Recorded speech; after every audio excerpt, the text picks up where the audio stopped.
Assalamualaikum warahmatullahi wabarakatuh. Perkenalkan kami dari kelompok 6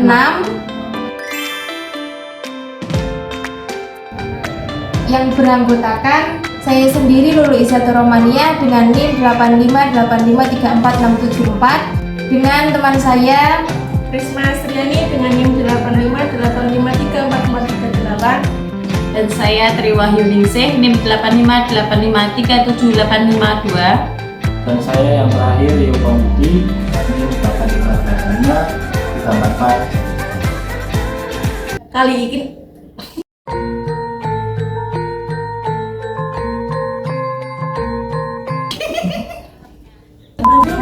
kali ini kita akan mempraktekkan HP1 sifat cahaya, yaitu percobaan pemantulan cahaya. Tujuan praktikum kali ini yaitu satu, kita dapat menjelaskan sifat-sifat cahaya. Yang kedua yaitu menjelaskan sifat-sifat bayangan yang dihasilkan oleh cermin. Yang ketiga, menjelaskan sifat-sifat bayangan yang dihasilkan oleh lensa. Yang keempat, menentukan fokus cermin cekung. Dan yang kelima yaitu menentukan fokus lensa cembung. Alat dan bahan: ada cermin datar, ada cermin cembung,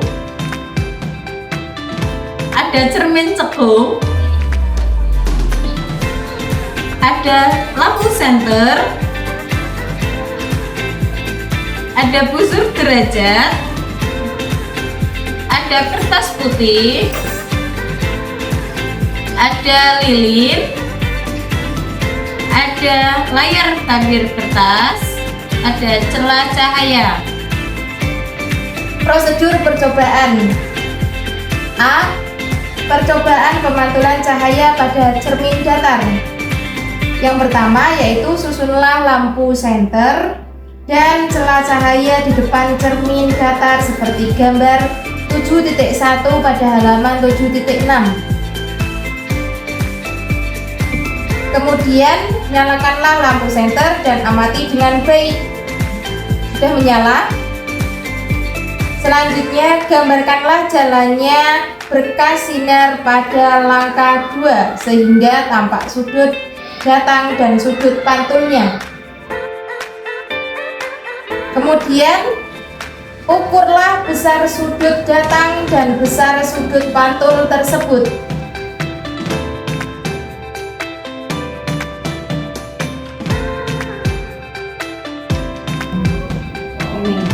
Selanjutnya, letakkan sebuah benda di depan cermin datar dan amati bayangannya selama benda itu ada geser-geserkan di depan cermin datar.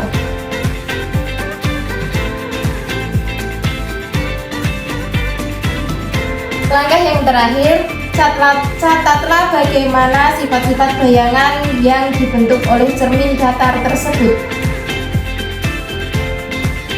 Hasil pengamatan: yang pertama, bentuk pemantulan cahaya pada cermin datar.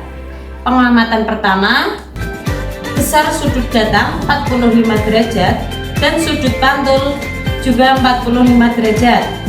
Pengamatan kedua, besar sudut datang 50 derajat dan sudut pantul juga 50 derajat.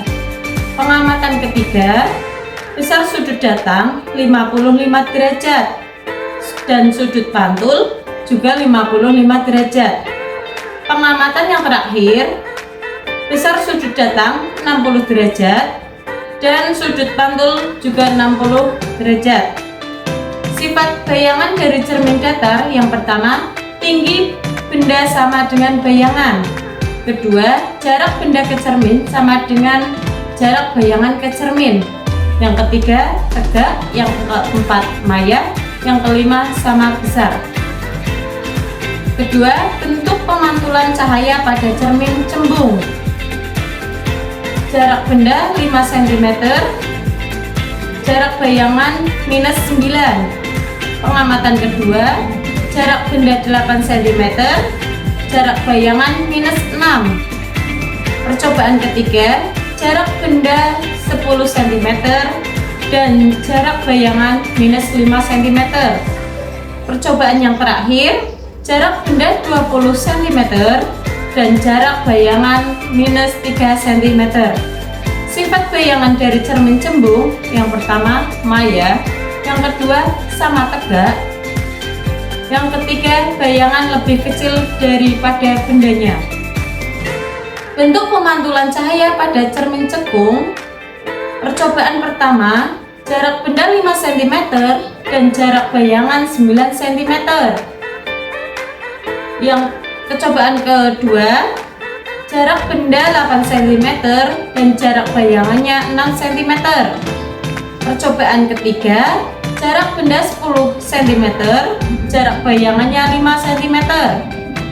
Dan percobaan terakhir, jarak benda 20 cm dan jarak bayangannya 3 cm. Sifat bayangan dari cermin cekung yaitu 1 maya, 2 sama banyak, 3 bayangan 2 kali lebih besar daripada bendanya. Kegiatan praktikum kedua yaitu lensa cembung dan cermin cekung. Tujuannya: 1. Menentukan jarak titik api lensa cembung. 2. Menentukan kekuatan lensa cembung. 3. Menentukan jarak titik api cermin cekung. Alat dan bahan yang digunakan. Yang pertama ada meja optik lengkap. Yang kedua, lensa cembung. Yang ketiga, cermin cekung. Yang keempat, layar. Yang kelima, ada sumber cahaya yang berasal dari lilin ataupun senter. Percobaan yang kedua yaitu lensa cembung dan cermin cekung. Langkah-langkah percobaannya yang pertama, susunlah lensa pada dudukannya dan letakkan di antara layar dan sumber cahaya. Kemudian nyalakan sumber cahaya, kemudian aturlah posisi benda dan lensa agar pada layar terbentuk bayangan yang paling tajam.